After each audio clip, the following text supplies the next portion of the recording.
Hello, and welcome back to the Long Distance Love Bombs podcast. I am your host, Dr. Jeremy Goldberg, founder of Long Distance Love Bombs, trying to make kindness cool and compassion commonplace. My guest today is Alex Cattoni. Alex Cattoni is my homie. She is a friend. She's also a marketing genius. She is a copywriter, a marketing strategist. She is the founder of the Copy Posse, which is, quote, the raddest, baddest crew of copywriters on the internet. She has had 300,000 students worldwide. She used to be a creative director of Mindvalley. She left to start her own successful consulting and copywriting business. And the Copy Posse that she founded is like an online academy to help entrepreneurs and creatives and copywriters around the world to ignite their businesses and to have a fun and empathetic approach to branding. This conversation is great. We start slow, kind of ease into it, and then by the end, as you'll see, there are approximately 4 different endings to this conversation because we tried to stop talking and then just kept going multiple times. And so I encourage you to watch or listen all the way to the very end. In this one, we dive into all kinds of stuff related to marketing, branding, storytelling.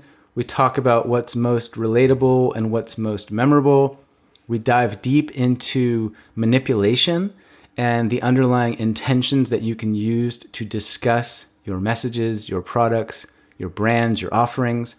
Alex talks about 3 different kinds of stories and why they're important. And then she runs through this really cool thing that I have not heard before, which is essentially 5 specific emotions that you can utilize to engineer commitment and persuasion. And I get that that might sound a little bit like a red flag, sounds a little sneaky, but we talk all about that and we have a great time. There are lots of random stories. Alex at one point talks about something that she has never talked about publicly before, which is a very random, I was going to say hobby, but guilty pleasure perhaps might be more accurate.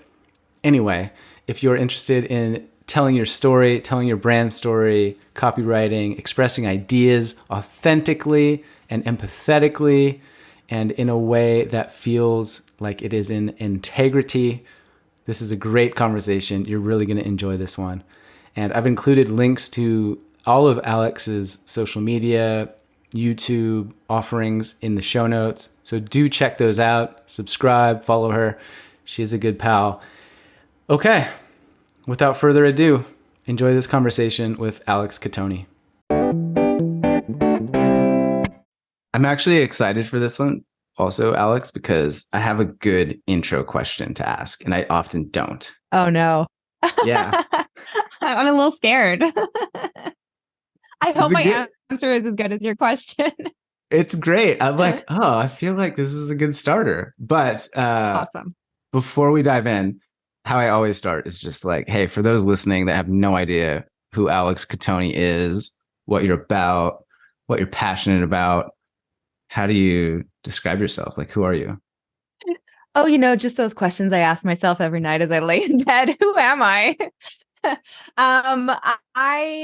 I mean, usually what I say is I am I'm the founder of the Copy Posse. I'm a copywriter, and I help people sort of use words to make an impact and make more money. Oh, so succinct. Very simply. Yeah. Yeah. You didn't even go at all down a philosophical rabbit hole or a meandering existential crisis. That was good. Okay. Who am I? Why am I here? Are you ready for my question? Yeah. Okay. So I feel like I should be wearing a tie right now, and then I should like straighten it and be like, okay. So Alex Cattoni, you've been described on your website as a marketing genius. And I read that you want to, quote, de-douchify the internet. Can you please explain what de-douchifying the internet means? Yes. That is the best question ever, because it my mission to de-douchify the internet. So I have to kind of tell you how this word came about, because when I first started my business, I was honestly just jaded by marketing. I mean, I'd been in the marketing world for over a decade behind the scenes. And I think this happens to a lot of people. It's like from the outside looking in, you're like, ooh, everyone's so smart. And, you know, I was a marketer in the personal development world too. So on top of learning marketing, I was also learning from all of these incredible like gurus, air quotes. And I remember just thinking like, wow, this is the best business industry in the world. And then you get into it and you're just like, holy crap, there are so many douche nozzles and charlatans and people promising the moon and under delivering. And I remember just going through this like phase where I was so jaded, I could have just given it all up and gone back to working at the Keg Steakhouse. Which honestly, sidebar, that's where I learned my first lesson in sales, which is they used to say to us when we bring the steak to the table, they would say, Alex, remember, you're not selling the steak, you're selling the sizzle. And that was my first lesson in marketing. That's why I'm a marketing genius, because I sell the sizzle. Anyway, going back to de-douchify, is I knew that that's why I started my business, but I didn't come out guns blazing with that. And then one time I was on a call and someone asked me about like why I started my business, and it just fell out of my mouth. I was like, I just want to de-douchify the internet. And as soon as I said it, I was like, ooh. And then I didn't do anything with it because then I was afraid of offending douchebags. And I was like, maybe I shouldn't say this. And then I was like, F that. I totally wanted to de-douchify the internet. And that became, the short version of my entire mission at the Copy Posse. And it's a good example of, I think, everything that you are with that business. It's about using words that have impact, that are memorable in an authentic way that's unique to your voice. Right. Mm-hmm. And I know I certainly have gotten a lot of shit over the years for using profanity. And then I've tried not to do that. And it's like, I can't. It's like, it's not me. It's not you. No. And honestly, like going back to marketing and any communication, it's just saying what you want to say in as few words as possible. When I say de-douchify, which, okay, let's call that one word because there's a hyphen. The internet, 3 words. I mean, everybody knows what I mean when I say that. Everybody, because everybody has been on the receiving end of shitty marketing. And so that to me is exactly what you said. It embodies not only my mission, but it's so me. It's so my brand. It's so being the rebel and not being afraid to ruffle feathers and being bold and claiming who you are and what you want to say and saying it. And so, yeah, I have ruffled feathers. I have people email me saying, why would I ever learn marketing from anybody who uses the word de-douchify? It's not even a word. And I'm like, okay, bye. And it weeds people out though, right? And I think that's the good thing about polarizing language is for every email that you get on that end of the spectrum, that's like, you crazy witch lady, I will never pay you $1. There's someone else on the other end of the spectrum that's like, oh my God, I love you. I've never heard that word. Take my money, Alex. You're the one I've been waiting for. Yeah. Yeah. But it's tricky. Okay. So let's step back maybe. And when you alluded to the marketing industry being filled with, I think you said douche nozzles, if I'm not mistaken there, which is technical term. It's beautiful. And in my experience, the personal development industry has its own share of charlatans, frauds, manipulators, less than ethical humans. But maybe we can step back and talk about, what is marketing at a simplistic way? Because I think for a lot of people, marketing is seen as an icky topic. It's bad. It's manipulative. And I know that I hope that you have a different take on that. It'd be awkward if you're like, no, yeah. That's it. Nailed it. Yeah. I'm an evil genius. So yeah, like what does marketing mean to you and how does it distinguish itself from manipulation, or what's the relationship between those two? Mm-hmm. Yeah, great question. Obviously, I have a different definition. I and like just so everyone's listening, I really see marketing and copywriting as being kind of one and the same. And often people will ask me that because I'll use those words interchangeably. Copywriting is using words for the sake of sales and marketing. And then marketing is just like kind of that higher level general term of marketing, which is obviously words and messaging, but it could also mean metrics and testing and all the more technical side of marketing as well. But, to me, marketing is solving problems and helping the right people solve problems at its simplest definition. And then copywriting is using words in order to do that. And so when people ask me the difference between what I would call douchey marketing and or pushy marketing and persuasive marketing, is one is very push. It's very like, I'm going to tell you that this is the greatest deal you've ever seen in the world, and use a million different exclamation marks and use fake scarcity and fake testimonials and misleading clickbank and forced continuity and fine print and all of that stuff that people look at and go, oh, no, I hate marketing, because I don't blame you. That's the same crap that I was also sick of, which is why I started my business. And then persuasive marketing, which is more of a pull strategy. It's like, hey, I'm not going to force this down your throat. I'm going to show you how this can help you solve your problem. And if that feels good to you, like, welcome, welcome, friends, And I think the market, as in the audience and people out there buying stuff, they've gotten so savvy to what is marketing that like those old school, really sort of sleazy used car salesman, icky tactics that used to work because they worked because they were novel and enough people weren't aware of what was really happening. It was like, oh, this person says I have to buy now or else. I guess I better buy now, And now people are like, wait a second. And you see this happening. And it's not just, it's across all industries. Like, people are taking longer to buy because they are taking more time to weigh their options. They are taking more time to understand the brands behind the businesses. They don't blindly believe every single thing they see online. They're skeptical. And to me, that's the best. I love a good skeptic because it means you're probably making smarter buying decisions. And I like skeptics are my favorite because I'm probably one of the most skeptical, cynical people out there. Same. Yeah. My background as a scientist requires a black belt in skepticism and just questioning everything, much to the annoyance of my partner occasionally. But it sounds like the distinction is between the intention underneath the marketing. So are you trying to take from the person? Are you trying to manipulate versus are you trying to communicate who you are and what you've got to the best of your ability? Are you trying to show off what you've got? Does that make sense?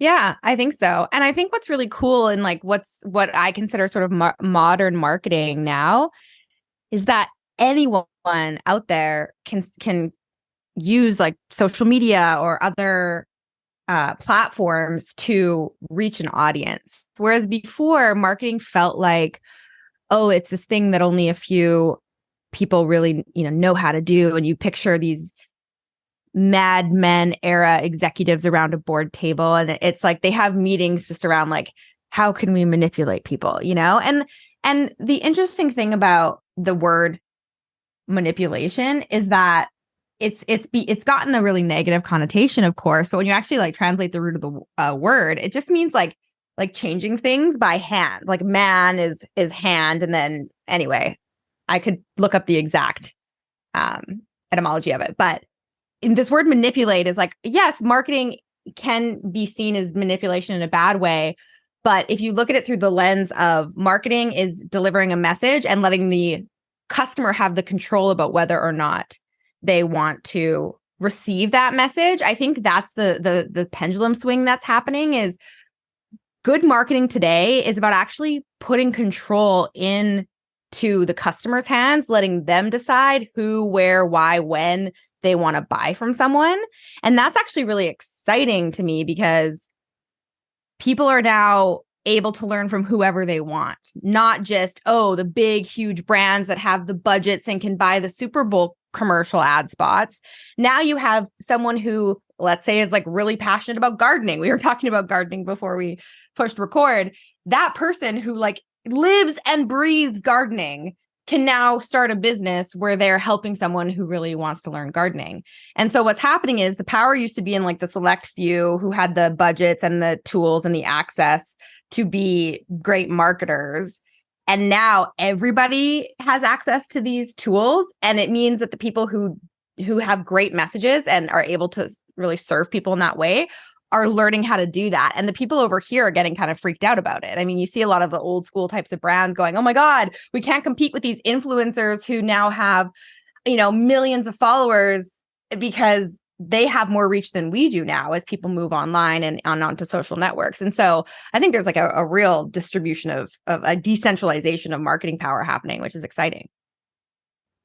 Yeah, it's like the trade-off, right? Whereby now everybody is a marketer or can be an influencer, whether that's, 10 followers or 1 million followers. You have influence. If people are following your work and your life and you are friends or family with them, like you're an influencer.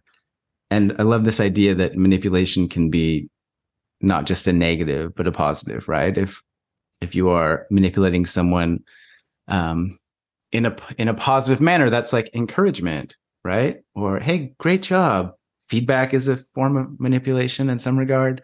I'm proud of you, the form of manipulation, one would argue. So then how does one, I was thinking of myself and the marketing nowadays, it seems as if there's a lot of personal brands. There are a lot of individuals offering things for sale. But I look at it almost like all of my content is wrapped up under this larger marketing umbrella, whereby I'm not always asking, I'm not always selling. Whereas like you watch a commercial on TV and it's like the commercial is asking you to buy some shit all the time. Like every commercial is like, hey, buy this thing. Here's a product, razzle dazzle. Look at this shiny thing. Give me your money. Whereas it seems like there's this sort of new approach because of social media, whereby you build a relationship or you establish a community or some connection that's ongoing, and you give and give and give, and then you offer something as an exchange. Do you have anything to say on, did that make sense? Yeah, absolutely. I think, and again, it's a bit of that shift where, I come from, when I first learned marketing and copywriting, I came from like the direct response marketing world, which anyone who doesn't know what direct response is literally you send traffic, AKA eyeballs, whatever, advertising, awareness, attention to an ad of some sort. And then you're directly measuring the impact of that ad. Like how many people out of 100 bought who saw it kind of thing. And it's all about optimizing for that conversion metric. It was all like, how many eyeballs saw this ad, and then how many people bought, and then how do we make it better? And so it was all about like manipulating, the ad, the copy, the messaging to get people to buy right away.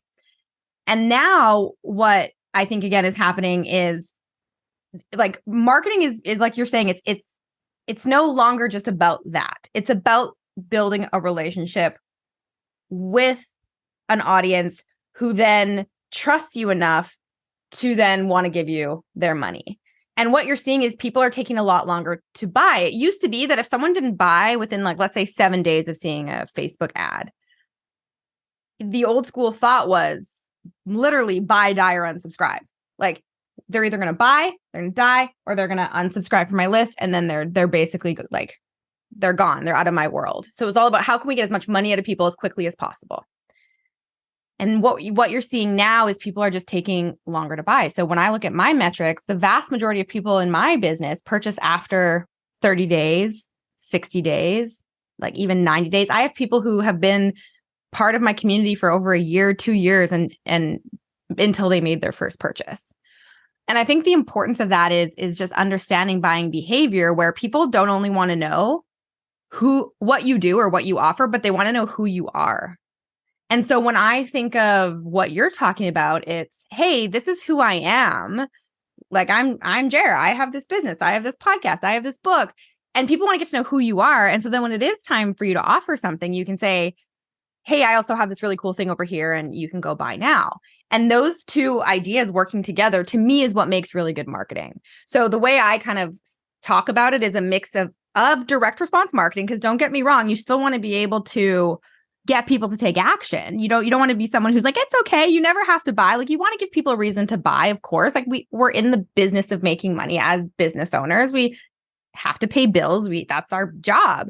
But this mix of direct response marketing with brand storytelling and relationship building, to me, is where modern marketing is going, which is why you see so much like user-generated content now, or people like big brands who have never really used social media going to influencers or people who have audiences to say, hey, can you help, showcase this product, use this product? But it's no longer about just being like, go buy now. It's integrating it into their daily lives, into their makeup routines, into like the smoothies they make. It's all about like what is real, and if it really is real, but how can we make marketing a conversation that's ongoing rather than just like this singular event that happens.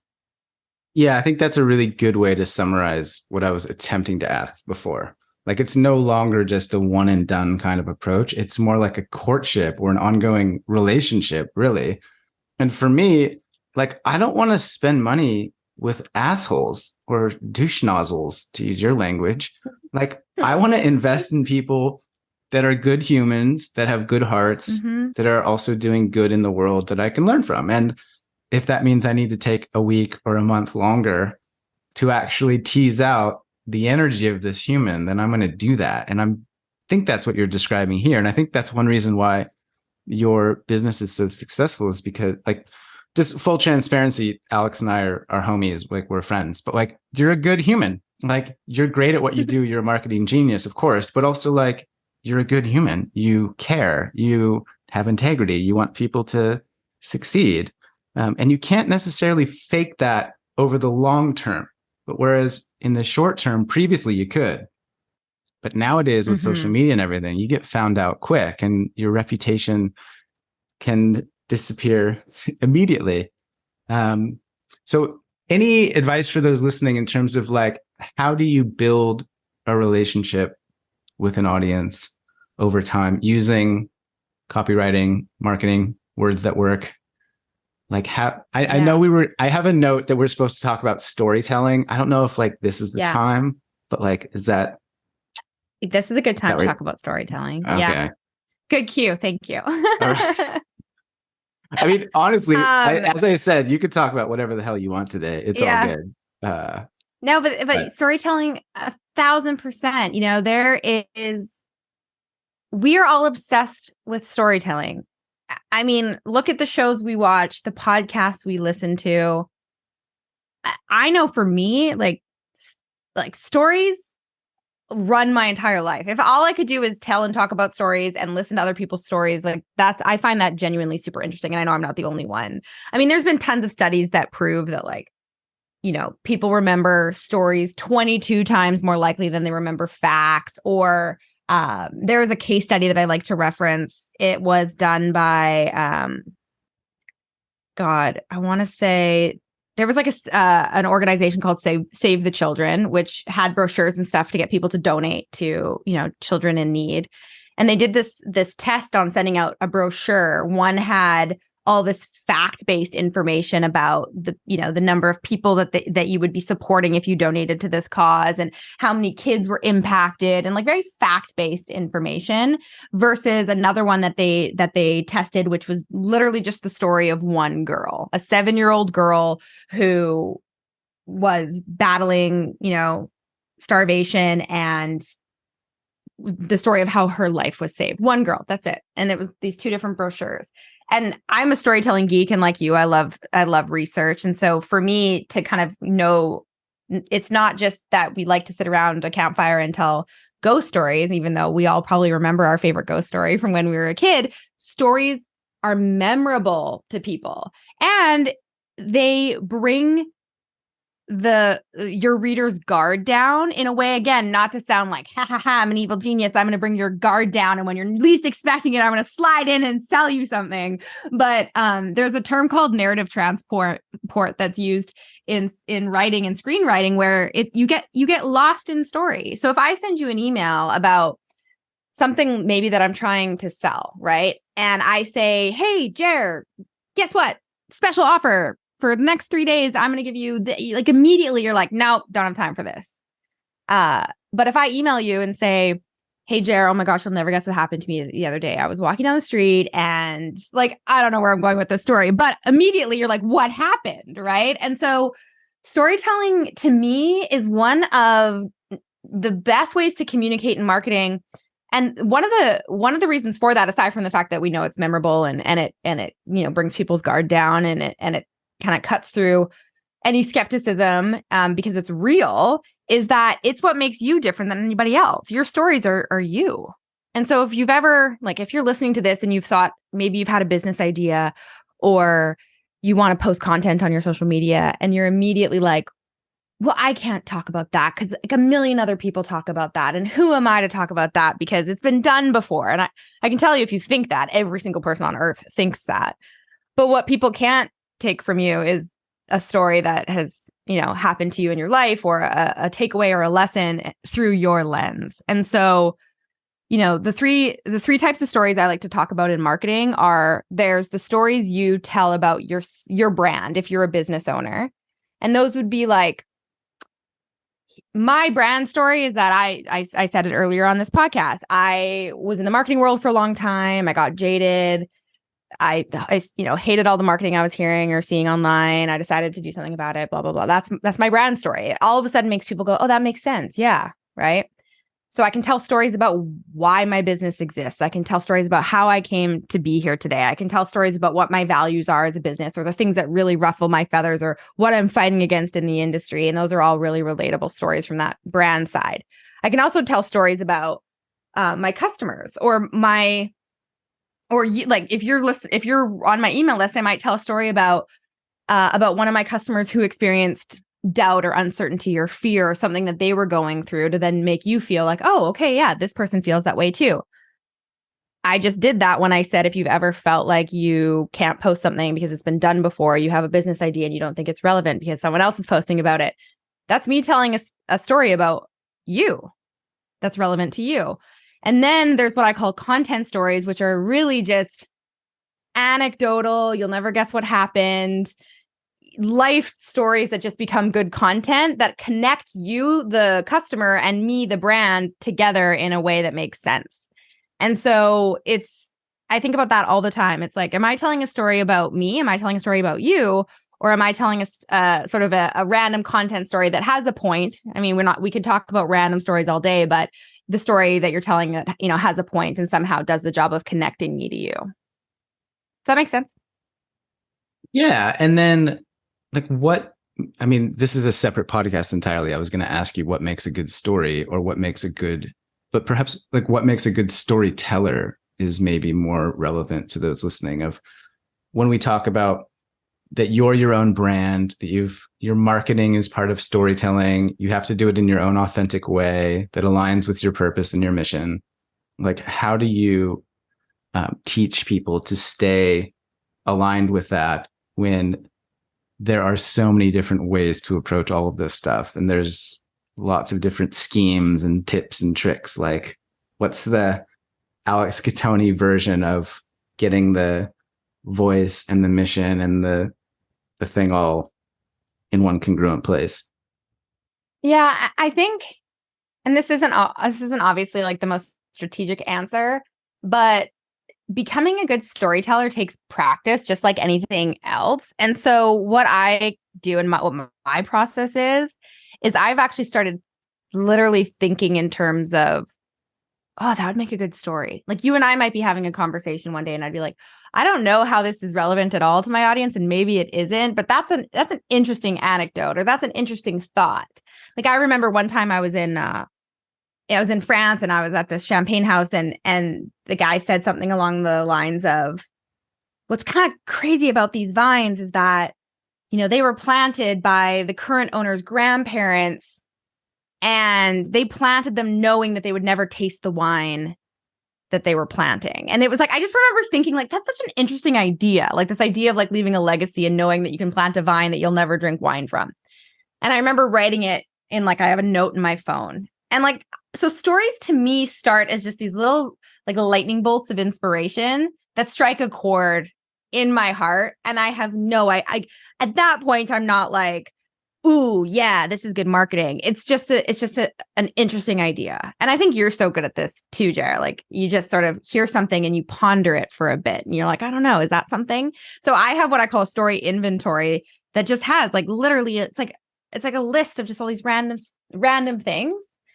And then oftentimes when I need to start thinking from a marketing perspective about a concept or a teaching point, because here's the thing about storytelling, like we could sit around a campfire and I could tell you what makes a good story is one thing, but what makes a good story in marketing, I mean, it needs to have a point. One might say a good story has a beginning, a middle, and an end, and needs to make a point. And so I'll go, oh, I really want to tell a story here that builds trust, or I want to tell a story here that makes my audience feel understood. And to me, that's when I go, oh, where can I pull from this story inventory and bring a little nugget of an idea forward that helps me prove my point? Does it fit? Does it not? Sometimes it does, sometimes it doesn't. But the way I use storytelling and marketing is a very organic process. And anyone who says, give me a formula for storytelling, yes, there's a ton of different ones that are used in screenwriting and all of that. But at the end of the day, it comes back to it being an organic, I think, and beautiful process to being able to make a point and do it in a way that pulls attention forward. Yeah. I feel like that didn't really answer your question, but you're good. We've got time. I have more questions. I was thinking, Is it McPhee, the famous screenwriter? Is it Robert McPhee, or like taught for decades? Like all the main Hollywood players go to his lectures, and it's like, here's how the first act, you introduce the characters, then you have a conflict, and Right. The 3-part structure. Yeah. Whereas I do something similar, and I was kind of smiling as you were describing that. Like I'll be driving down the road and see a billboard that has just like a killer line. I'm like, oh, that's a good line. Or I'll be watching a movie, like, oh, that's a good line. And it's just like sticks, or I put it in the notes in my phone, or I've heard other people describe an email draft that you just save ideas as the parking lot, or Buddy Wakefield says, where does it pack heat? You just like sets it aside for later. And then you've got your little bag of potential starting points, right? Rather than beginning from scratch. And it's like, okay, I need a story about da, da, da, da, da. And you go through it. You're like, oh, that one will work. And I think part of the fun, at least as a creator, is, okay, I've got a story about this vineyard in France, and I need to sell this online program about turkeys. Like, how do I make that work? Right. And I think that is part of the mad scientist or genius that you have, is like, that's a skill. Right. Well, because you could always tell, I call it like the cringy pivot when you're reading an email and you're like, where is this going? And then it's usually a line that's like, that reminds me, or like, speaking of, and you're like, what? No, that doesn't make any sense. Cringy pivot. And it does. Yeah. The cringy pivot. It takes practice. But the beautiful thing is, going to our point earlier, is that my advice would be, in the beginning, like, let's just say you're like, you know what, I really do want to start connecting with people more by telling more stories. Because I used to really struggle with it, because it'd be like someone putting you on the spot and be like, Jared, tell me a joke. And immediately, even if you're the funniest person on the planet, you're like, knock, knock. And you literally can't think of one. Like, you're like, I don't even have a joke. This is ridiculous. You probably do, because you're pretty funny, but I told one on a previous podcast. It was like a horrible joke, but I'm reminiscing about that. But I get your point. Were you super funny? No, it was. Do you want to hear the joke? Okay. Well, I mean, you opened a massive loop there, but so yeah. Yeah, I mean, cringy pivot. I also was going to offer you. Sounds like a rock band that played Coachella last year. Like, but so I was on the bridge in Spain, and I was leading this walk that I do on the Camino. and we were looking down over the bridge, and there was all these fish swimming underneath the bridge. And I turned to the woman next to me and I said, "Do you know what you call a fish with no eyes?" And then she did not know. And I said, "Fish." I got it. I mean, so that's a word joke. So that kind of aligns, but I really like it. Yeah. Now we're entirely off track. I have a question though. When you talk about marketing, and hopefully that wasn't a cringy pivot, what's the opposite? Like a smooth transition? Is that the opposite of a cringy pivot? Yeah. Or like you don't even know it's like, smooth transition. I like that. Let's call it that. Where you don't even know that you're pivoting. You're just like, wait, all of a sudden you're just buying and you're like, what happened? Yeah. How did that? I was reading about a vineyard in France and now I have my credit card in my hand. What just happened? I think I blacked out. Yeah. If anyone could do that, no. Okay. So when you talk about marketing, and the question overall is about pain points of, hey, you're trying to connect with the reader or the listener or the watcher, right? The potential client, you're trying to connect with them in a real way. And you're saying, hey, I used to not have confidence, not love my body, be a terrible salesperson or whatever. And you're selling the medicine for that thing you've discovered in yourself. How do you do that without feeling like you are that taker energy that's like, that I see so often in the personal development space, especially. And it's like, oh, you have this person in the palm of their hand and you know how they work and you're pushing all the buttons, and like, I don't love that. Yeah.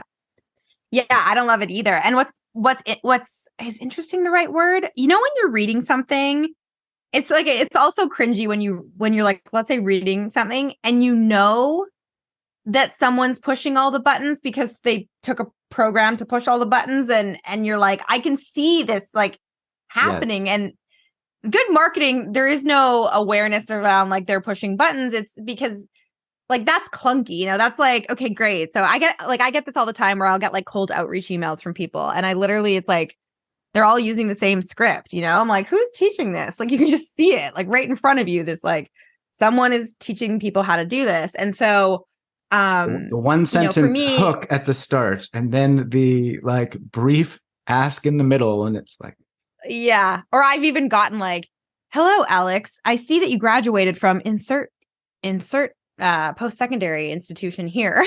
And I was like, God, ridiculous. So I like to talk about something called the emotional buyer's journey, because a lot of people, when you learn marketing, they'll talk to you about like the funnel, and it's like, don't get me wrong, like sales funnels are important, and it's all the mechanics of marketing and all that, and it is really important, but everyone talks about like what you have to do or like what buttons you have to push, but it's all from the perspective of the marketer, the one doing the selling. And so I like to flip that on its head and think, what is the actual emotional journey that a customer has to go through in order to ultimately say yes to buy from you? And then how do you do that in a way which is not fear mongering? Because unfortunately, you're right, you still see that everywhere. And humans are hardwired like to do two things: either avoid pain or go after pleasure. And it's been proven that people will do more to avoid pain than to gain pleasure. And so when you start applying that to the marketing world, it's like, oh, well, I could use aspirational marketing and only talk about the good, but that's not going to be as powerful as talking about the bad. And so like at a base level, that is absolutely true.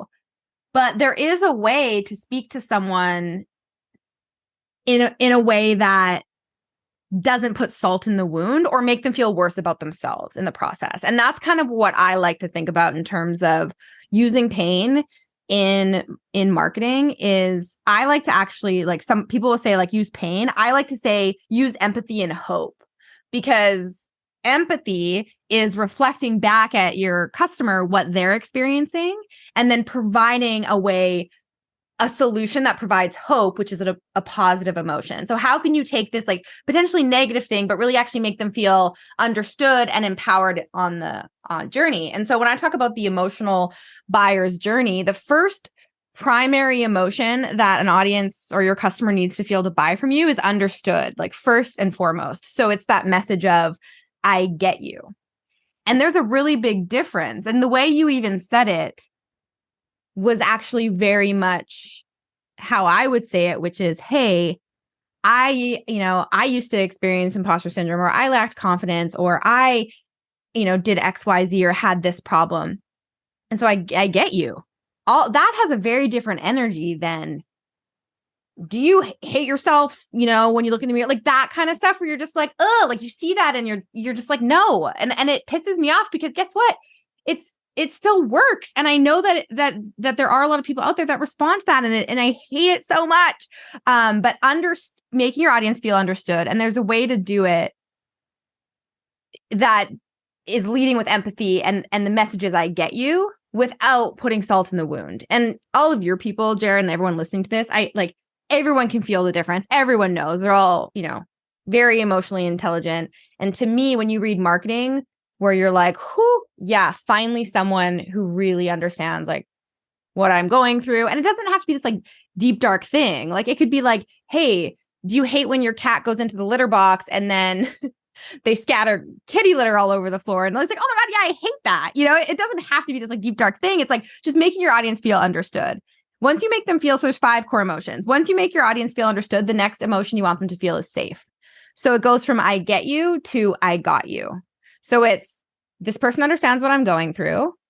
Then it's, I feel like this person understands and can actually help me, and I feel safe in this conversation. And okay, I got you. So there's trust there. So building trust, aside from garnering attention, is probably the most powerful skill that anyone could ever master in marketing and sales and anything like that.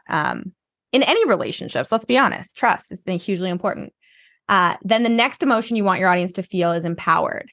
So that's the, you got this, right? So I get you, I got you, and then you got this, meaning I'm not like your magic button, like gonna save you from all of your problems. Like I want you to feel empowered to take action, to do this for yourself and to make a change.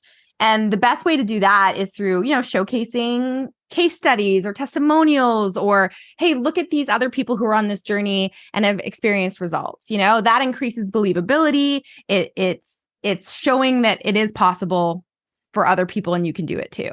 Then the next emotion is excited. Sorry, before we get excited, is part of the process that you just described of empowering the person, could you simply say like, hey, I'm not going to manipulate you into buying this thing, or like, I'm not your guru, or this isn't the one size fits all approach. And you kind of like name the obstacle that might be preventing them from doing that? 100%. I have to take my sweater off, by the way, because it's getting freaking hot in here. I'm getting fired up. I'm getting fired up on this conversation. Okay. Yeah. So you'll see that all the time in my marketing, and people will even say this to me. Like, I just love that you said that. Like, people will message me and say, "What? Like, will your program help me get my first client?" And I'll say, listen, like, I'll give you everything I have on how to do that, but like, I can't tell you that, because that's absolutely up to you to take action and actually implement. And unfortunately, most people don't do anything with this information, which really sucks. But if you're committed to taking action, then, like, to me, and I'll often say, like, I'm not going to try to convince you, because if I convince you and then you buy and you don't get results, guess who you're going to come after? No, like, I'm all for taking radical self-responsibility.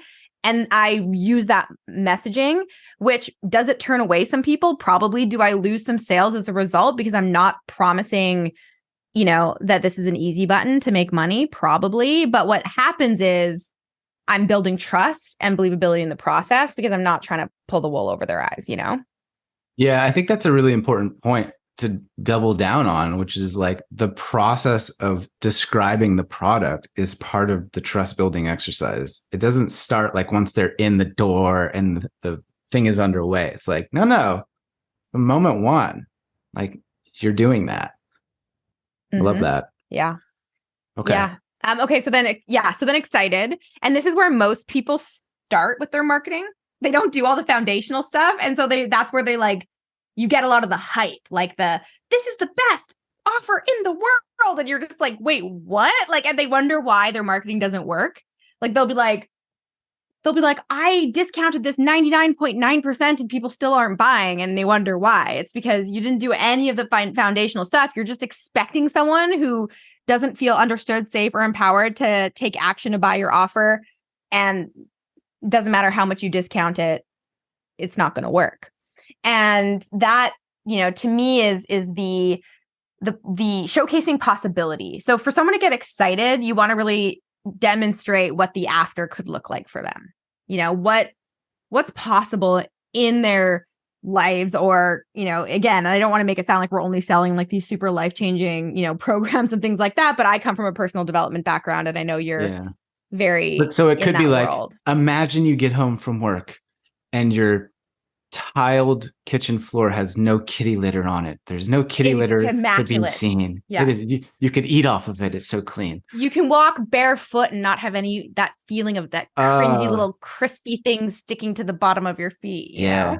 There's got to be like at least one person listening to this that works for a kitty litter company that's just rapidly writing down notes right now. Like, oh, that's good. That's good. Yeah, or maybe we should just start a kitty litter or a kitty box company. Let's just do it. Yeah. I mean, I don't have a cat, neither do you, right? No. We're not the best at that. But. Yeah, and but even that is like a really good example of like, hey, maybe we shouldn't sell kitty litter products because we don't have any experience. We can't build trust. I don't got anybody when it comes to this, right? Versus the other stuff that we do sell. I know that both of us are like, yo, I'm selling this thing. Like, here's the price. And like, I'm fire at this. Like, I got you. Like, it comes to this niche. Like, I fucking got you. Like, game on. So like, that's why we're not selling kitty litter. Like, I don't know anything about kitty litter. Yeah. You're right. Yeah.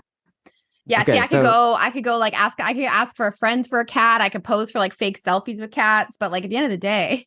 And like you have a tool, like you could sell the shit out of a kitty litter thing too. Like with your skill set, you could be the kitty litter queen, like no doubt. I could be the queen of kitty litter. Yeah. Okay. Well, that maybe in another life, another life when I'm a cat lady.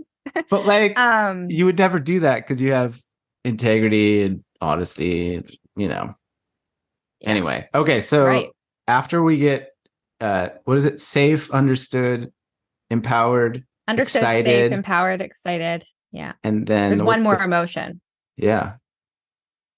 So everyone's like, what's the fifth emotion, Alex?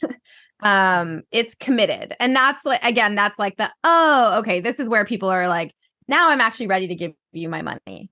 And that might take, as I mentioned earlier, days, weeks, months, years. For me, the length of time it takes for someone to buy for me, like, to me, it's irrelevant because I want someone to buy exactly when they feel ready to and committed to buy from me. Because when not forced into a decision, they will not only buy from you once, but they will buy from you again and again and again and again, because you have given them control of the buying experience rather than taking control of the buying experience. And so, I make 80% of my revenue from existing customers. And that's because my existing customers, once they're in, they're like Posse for life, and I love that. And so whether it takes them a few days or a year to get to that point is totally fine. And that leads back to when I was talking about, storytelling and content creation. To me, the best marketing strategy is just making your marketing valuable in and of itself. So even if I'm sending an email or writing a social post where I'm selling something, I still want people to read that and get some sort of value out of it, whether it's like a little chuckle or like, oh, I didn't know that, stat or piece of information, so that they look at it and they're not just thinking, oh my God. And don't get me wrong, it doesn't mean I don't sometimes send just like, hey, last day to join this program before we go live tomorrow or whatever. It doesn't mean I don't ever do that. But the number of times I do that compared to the other times, which is me really thinking about how can I make sure that even reading this email or this social post is going to add something to this person's experience with my brand, because that's just one touch point in what might be hundreds of touch points before they decide to ever buy anything from me. Yeah. I simplify it as like I want them to learn, laugh, or feel. Ideally, all three. Like when in an Instagram post, for example, or an email, it's like they can I learn love that. something, if they can laugh, So like occasionally, I don't know if those listening have like seen my Instagram post, and then randomly in the middle, I'm like, I make a joke, or I don't know, have some fun. It's because of that. I'm like, oh, this is a little bit dry. This is a little heavy. I should like lighten the load and release the pressure from this traumatic Yeah. story I'm telling.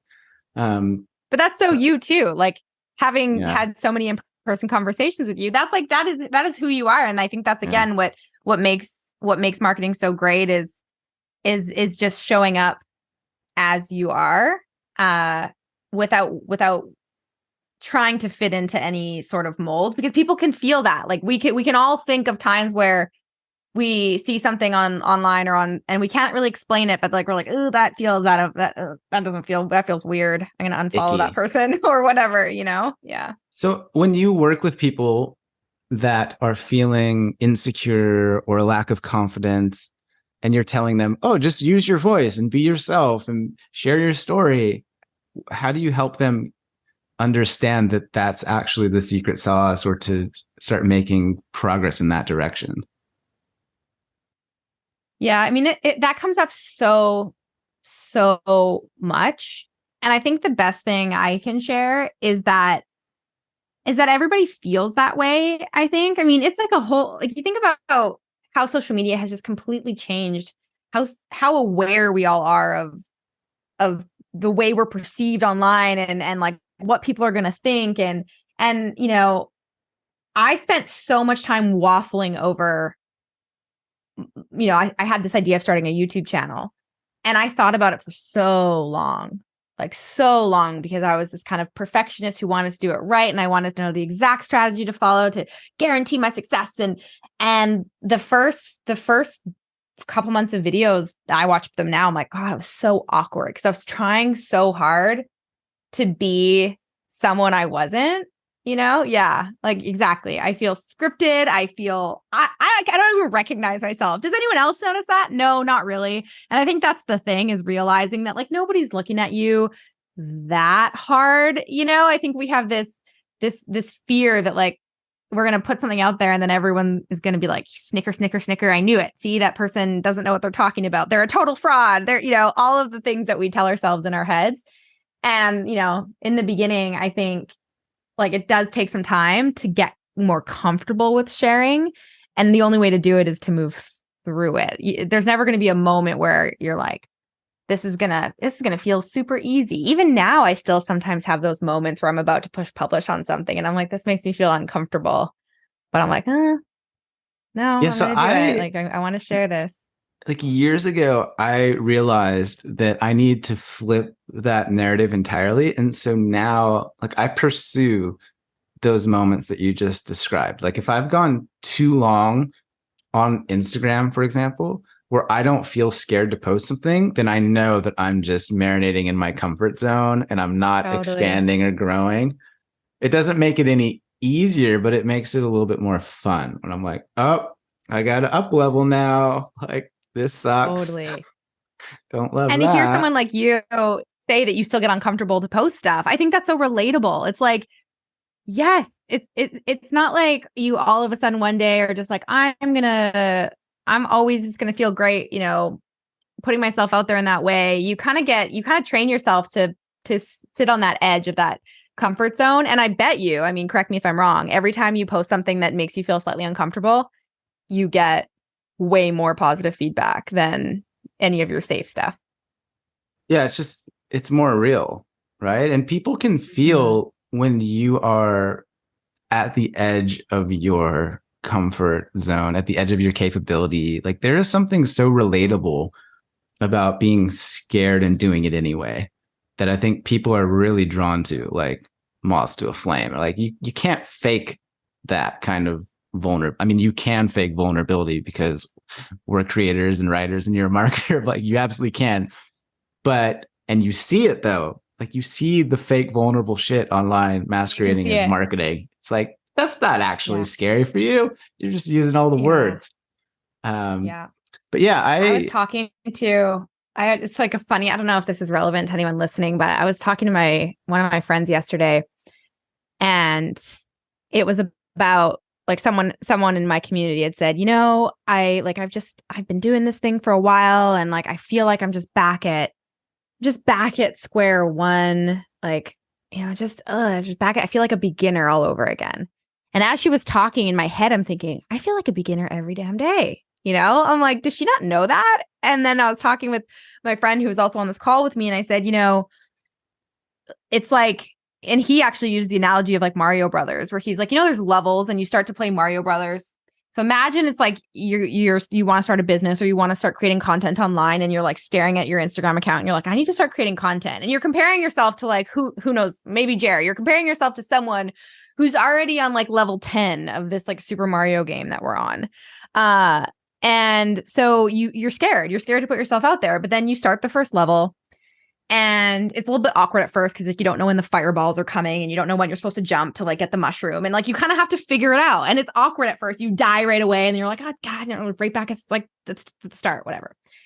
But then you get through the first level usually pretty quickly, and then you killed the Bowser at the end of the first level, and you're like, oh my God, and then it unlocks the new level. And you just were on the top of your game, feeling like you were like the champion of the earth.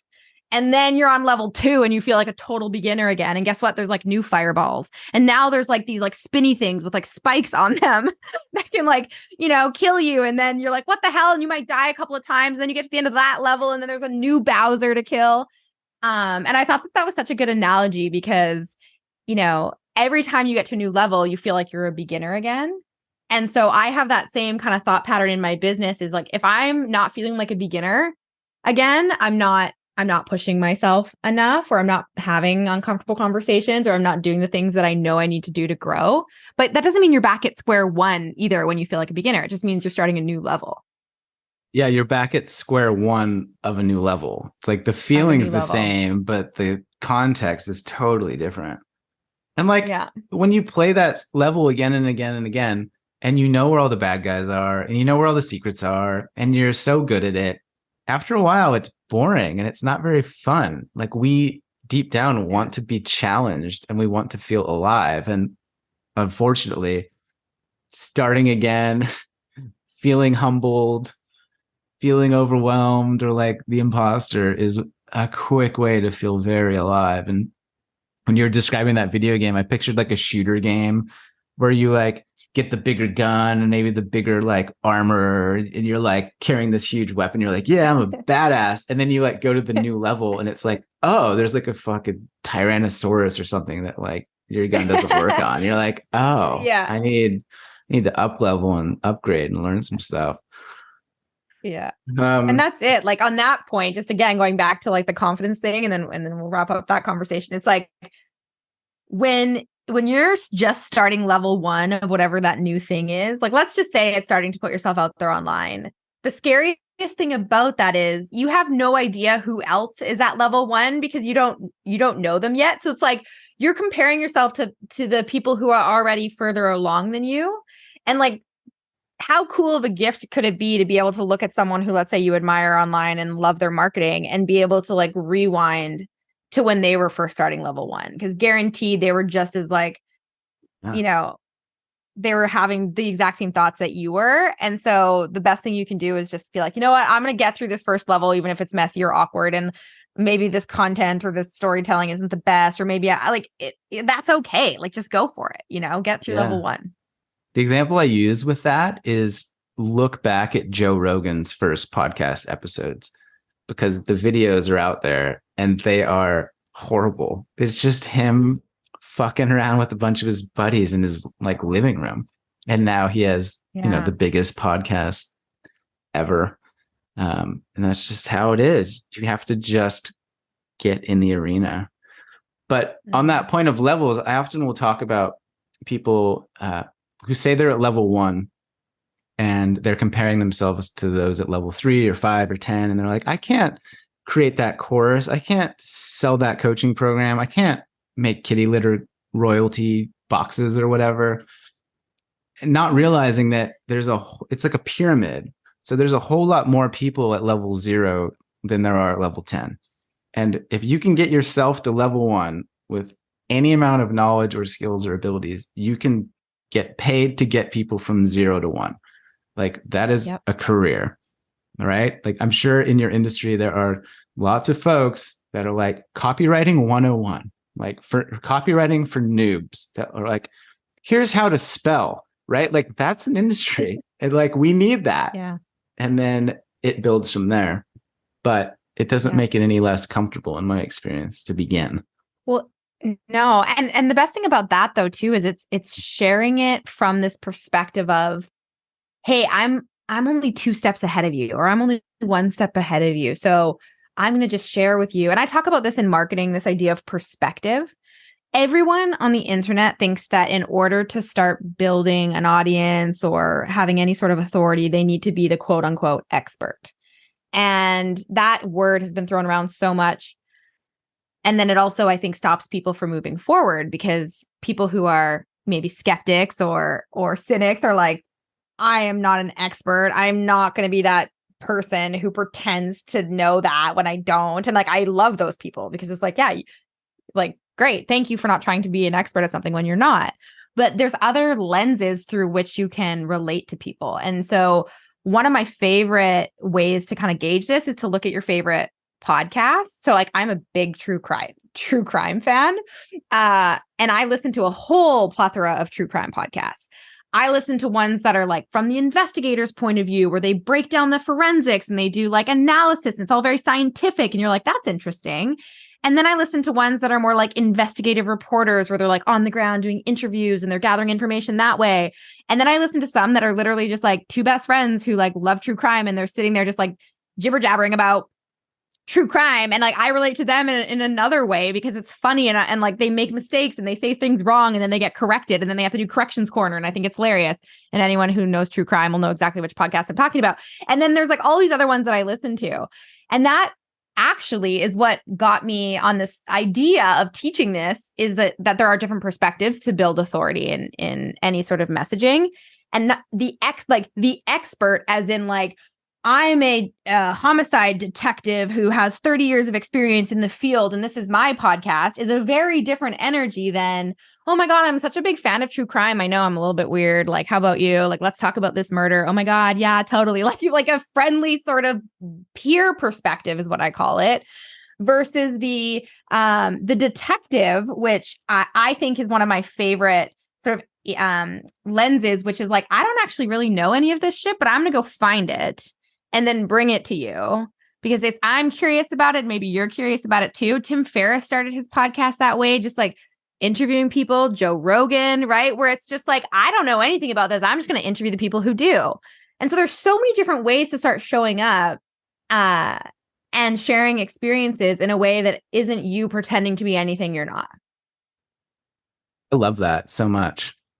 And like, if you would have taken those 2 women and been like, okay, you guys have to do a podcast in the way that this 30-year veteran of the cop force beat thing did it like just wouldn't work.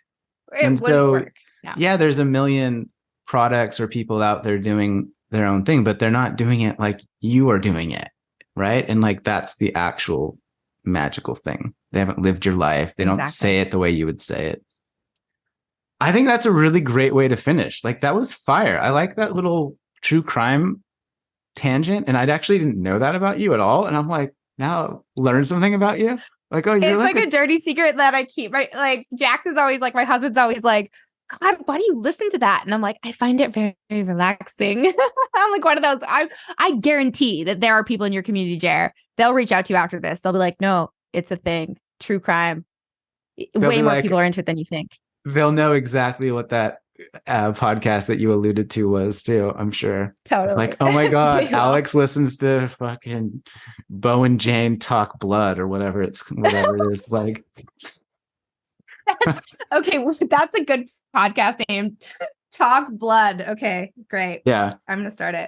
No, but you're right. Great way to end it. But do you listen to murder mysteries like to calm you down and you find it soothing? Like, as an example? Okay. Yeah. So, okay. I have never told I'm this just to anyone intrigued. before, but I love this. You ask such good questions. Okay, so here's my take on it. I've Okay. tried listening to like sleep stories and stuff. And then, like Calm app has like the sleep stories, which are supposed to make you like calm and relaxed.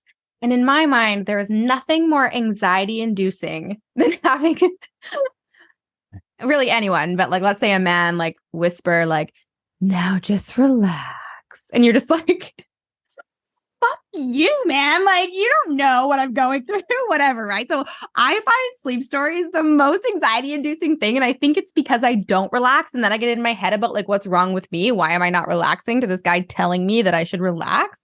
So then I put on something that literally it like shocks I don't want to say shocks my brain, but it's so outside the realm of what I stress about, which is like, let's just say business or whatever.